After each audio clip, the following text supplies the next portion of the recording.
Okay, today we're going to remove the crank arm off the hub. So first of all, you take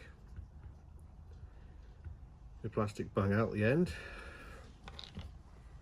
undo the nut, which is a 14mm bolt.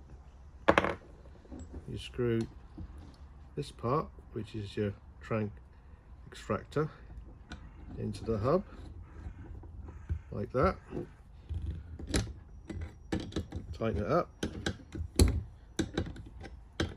so you got at least 5mm of the thread into the crank arm.